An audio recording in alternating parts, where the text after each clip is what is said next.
दोस्तों, आप सभी लोगों का चैनल पे एक बार फिर से बहुत बहुत स्वागत है। और हम लोग आज के इस लेक्चर में 3 चीज़ों का अध्ययन करेंगे। What is geomorphology, what is landform और 3 ऑर्डर्स ऑफ लैंडफॉर्म्स।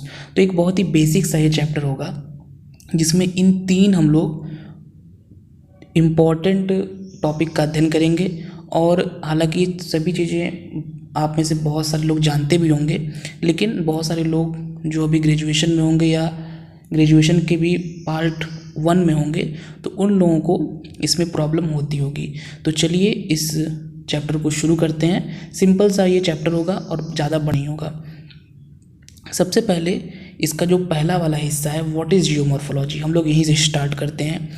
जियोमॉर्फोलॉजी का मीनिंग और स्कोप ये मास्टर्स में भी और ग्रेजुएशन में अक्सर आता है एग्ज़ाम में। तो उन लोगों को जिसके सिलेबस में ये चीज़ है उनको भी यहाँ से काफ़ी हेल्प मिलेगी। जियोमॉर्फोलॉजी को अगर हमको डिफ़ाइन करना है तो मुझे नहीं लगता कि इसके लिए किसी किताब का सहारा लेने की ज़रूरत है। आपको अगर इसको डिफ़ाइन करना है तो इस वर्ड से ही आप इसको डिफ़ाइन कर सकते हैं। जियोमॉर्फोलॉजी अगर हम इसको हिंदी में कहें तो भू आकृति विज्ञान। भू मतलब पृथ्वी पर हमको जो भी आकृतियाँ देखने को मिलती हैं तरह तरह की, ऐसा साइंस, ऐसा विज्ञान जिसमें हम लोग पृथ्वी पर पाई जाने वाली, पृथ्वी सकते हैं निर्मित तरह तरह की आकृतियों का अध्ययन करते हैं, वही है जियोमॉर्फोलॉजी। और इंग्लिश में भी वही चीज़ है, जी प्लस उसको अगर हम पूरा डिफाइन करें तो मॉर्फी तथा लॉगस। और हर वर्ड का जो मीनिंग निकल के आता है, जी का मतलब है पृथ्वी, मॉर्फी का मतलब है रूप या कोई फॉर्म, और लॉगस का मतलब है वर्णन। तो जी मॉर्फी प्लस लॉगस, इससे ये अर्थ निकल के आ रहा है कि पृथ्वी पर जो भी रूप उपस्थित हैं उनका वर्णन। अब ये कौन कौन से रूप हैं? ये रूप हैं आपके तरह तरह के स्थल रूप हैं जो कि हम लोग ऑलरेडी पढ़ चुके हैं। बहुत सारे फैक्टर्स होते हैं जो इन रूपों का निर्माण करते हैं, जिसको अभी हम लोग आगे देखेंगे। तो जियोमॉर्फोलॉजी की डिफिनेशन आपकी मुझे लग रहा है बिल्कुल क्लियर हो गई होगी।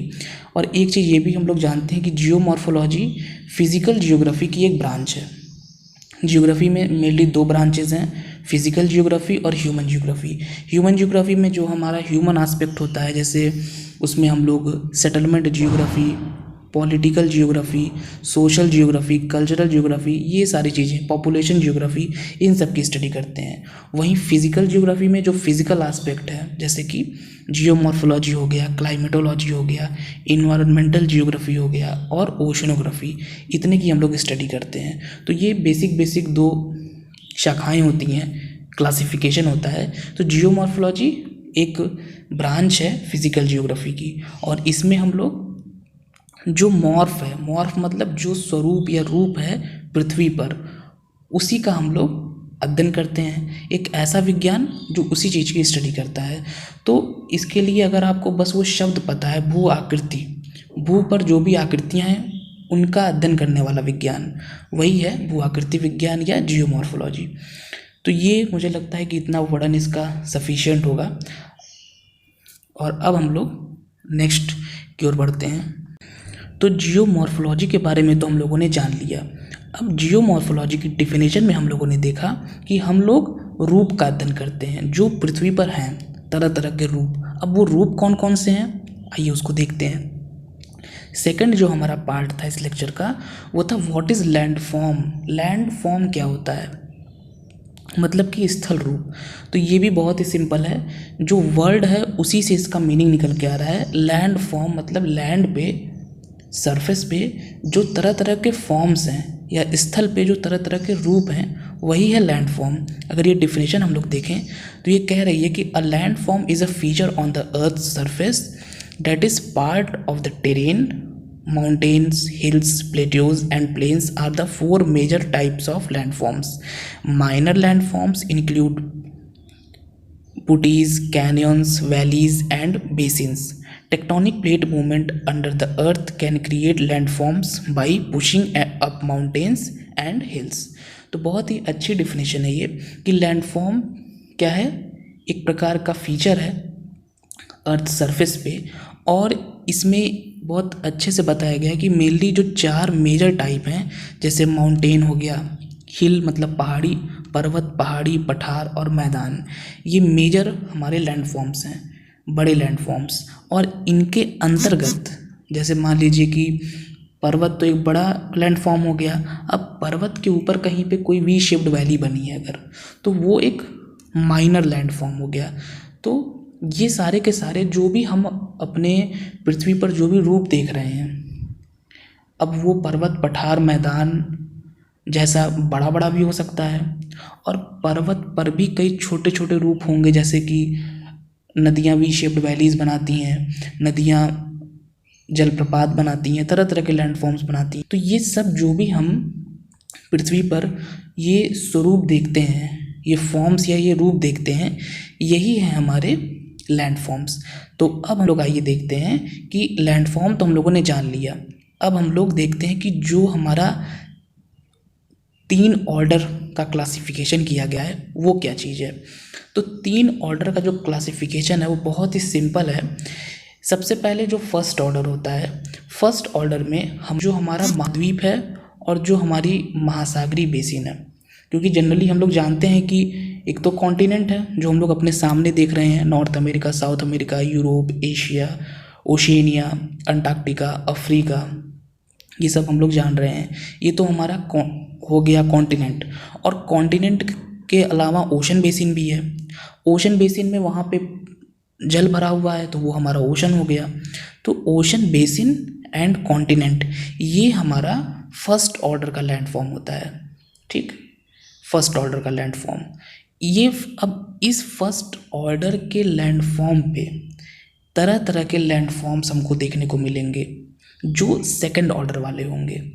तो ये चीज़ फर्स्ट, सेकंड और थर्ड ऑर्डर में लोगों को बहुत ज़्यादा कन्फ्यूज़न होता है कि किसको हम लोग फर्स्ट ऑर्डर में रखेंगे और किस लैंडफॉर्म को हम लोग सेकंड ऑर्डर में रखेंगे। तो ये चीज़ आपका कॉन्सेप्ट बिल्कुल क्लियर होना चाहिए कि जो हम लोगों के कॉन्टिनेंट्स हैं एंड ओशन बेसिन्स हैं, केवल यही 2 चीज़ें आती हैं। किसमें? ये 2 चीज़ें आती हैं फर्स्ट ऑर्डर के लैंडफॉर्म्स में। और फर्स्ट ऑर्डर के लैंडफॉर्म्स के बाद अब हम लोग बात करेंगे सेकंड ऑर्डर के लैंडफॉर्म्स की। अब ये देखिए, ये एक पर्वत है। तो सेकंड ऑर्डर के लैंडफॉर्म्स में फर्स्ट ऑर्डर पे तो हो गया कॉन्टिनेंट और ओशन बेसिन। अब उस कॉन्टिनेंट पे और उस ओशन बेसिन में क्या होगा? कॉन्टिनेंट पे पठार होंगे, पर्वत होंगे, मैदान होंगे, पहाड़ियाँ भी होंगी, जैसा कि अभी हम लोग डेफिनेशन में देख ही रहे थे, हिल्स, माउंटेन्स, प्लेट्यूज, प्लेन्स, ये सारे होंगे जो बड़े बड़े लैंडफॉर्म्स हैं। ये सारे के सारे जो हैं ये सेकंड ऑर्डर के होंगे। ठीक है, जैसे ये आपके सामने एक इमेज है माउंटेन की, ये है प्लेटो। तो फर्स्ट में हम लोगों ने क्या देखा? Continent and ocean basin. Second में क्या है? सेकंड ऑर्डर में उन कॉन्टिनेंट एंड ओशन बेसिन के ऊपर जो हैं वो हो जाएंगे आपके सेकंड ऑर्डर वाले। जैसे कि ये एक प्लेटो की तस्वीर है, भी कुछ और अच्छी अच्छी इमेजेस हैं, जैसे कि ये और एक प्लेटो है।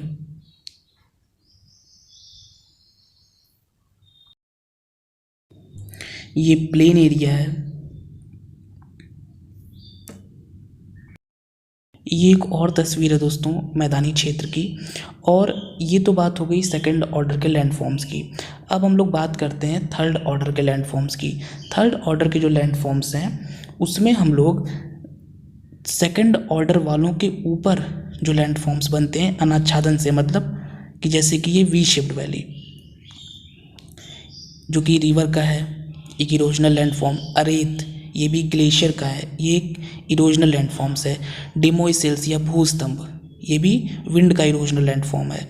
ये कास्ट लैंडफॉर्म है, डिपोजिशनल, स्टेलेक्टाइट, स्टेलेग्माइट, ये सब हैं जो कि ग्राउंड वाटर वाले लैंडफॉर्म है। तो थर्ड ऑर्डर में जो अपर्दन, अपक्षय, निक्षेपण, ये सारे जो हमारे बहिर्जात प्रक्रम होते हैं, इनसे जो लैंडफॉर्म्स बनते हैं सेकंड वालों के ऊपर, वो सारे के सारे इसमें शामिल होते हैं। जैसे कि ये तस्वीर बीच की है। बीच क्या होता है? बीच वेव का, जो ओशन की वेव्स होती हैं उनका एक डिपोजिशनल लैंडफॉर्म है, जिसको हिंदी में हम लोग पुलीन बोलते हैं। और हम लोग बीच वाले जो क्षेत्र होते हैं वहाँ घूमने भी जाते हैं। काफ़ी अट्रैक्टिव टूरिस्ट प्लेस होते हैं ये सारे स्थान। तो अगर हम लोग अब एक रिवीजन करें तो फर्स्ट ऑर्डर में कॉन्टिनेंट एंड ओशन बेसिन, बस दो चीज़ें। सेकंड ऑर्डर में कॉन्टिनेंट के ऊपर पर्वत होगा, पठार होगा, मैदान होगा, पहाड़ियाँ होंगी, जो बड़े बड़े ये लैंडफॉर्म्स हैं, मेजर लैंडफॉर्म्स। और अगर हम ओशन बेसिन की बात करें तो ओशन बेसिन में भी वहाँ पर भी हमको पहाड़ियाँ देखने को मिलती हैं, वहाँ पर भी हमको घाटियाँ देखने को मिलती हैं। तो जैसे फीचर्स हम लोगों को वहाँ पे देखने को मिलते हैं पर्वत के ऊपर, प्लेटोज़ हमको ओशन के बेसिन में भी देखने को मिलते हैं, ट्रेंचेस देखने को मिलती हैं। तो ये सब तो हो गए हमारे सेकंड ऑर्डर के। मेनली सेकंड ऑर्डर के जो लैंडफॉर्म्स होते हैं ये इंडोजेनेटिक प्रोसेस से बनते हैं ज़्यादातर, और ये सारे के सारे होते हैं सेकंड ऑर्डर के। थर्ड ऑर्डर के जो लैंडफॉर्म्स होते हैं वो थर्ड ऑर्डर वाले लैंडफॉर्म्स सेकंड वाले के ऊपर बनते हैं। जैसे मैदान के ऊपर आपका मान लीजिए मियांडर बन गया, पर्वत के ऊपर ग्लेशियर ने अपने लैंडफॉर्म्स तरह तरह के बनाए, आप सब जानते हैं लैंडफॉर्म्स के बारे में, इरोजनल और डिपोजिशनल। ग्लेशियर के ऊपर पर्वत के ऊपर नदी भी बनाती है अपना। इसके साथ साथ डिज़र्ट वाले एरियाज़ में विंड अपना बनाया। जो हम लोगों के प्लेन में भी कुछ चूना पत्थर वाले क्षेत्र हैं वहाँ ग्राउंड वाटर ने अपने लैंडफॉर्म्स बनाए।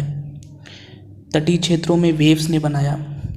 तो ये जो सेकंड ऑर्डर वाले हम लोगों ने देखे, पर्वत, पठार, मैदान, पहाड़ियाँ, इनके ऊपर जो लैंडफॉर्म्स बने बहिर्जात प्रक्रम से, मतलब कि अपर्दन, अपक्षय और अपना ये निक्षेपण। अपर्दन अपक्षय को हम लोग मिला के बोलते हैं अनाच्छादन, डेन्यूडेशन। इससे जो बने ये कहलाए थर्ड ऑर्डर के लैंडफॉर्म्स। तो ये अब पूरा कॉन्सेप्ट आप लोग का क्लियर होगा कि थर्ड ऑर्डर में हम लोग उन लैंडफॉर्म्स को शामिल कर रहे हैं जो मेनली डिपोजिशन एंड डेन्यूडेशन, मतलब कि वेदरिंग, इरोजन, डिपोजिशन, इन सब से बने हैं। किसके ऊपर बने हैं? सेकंड वाले के ऊपर बने हैं। और सेकंड वाले में हम जान ही रहे हैं, और फर्स्ट वाले में ओशन एंड कॉन्टिनेंट, ये दोनों आते हैं। तो ये एक बहुत ही छोटा सा वीडियो था, कुछ इम्पॉर्टेंट कॉन्सेप्ट्स हम लोगों ने समझे, और आगे हम लोग इसी को कंटिन्यू करेंगे। इम्पॉर्टेंट माउंटेन्स, डिज़र्ट्स, इन सब की लोकेशंस को समझेंगे, कुछ मैपिंग से रिलेटेड चीज़ें करेंगे। तो फ़िलहाल इस छोटे से अध्याय में इतना ही। Thank you friends.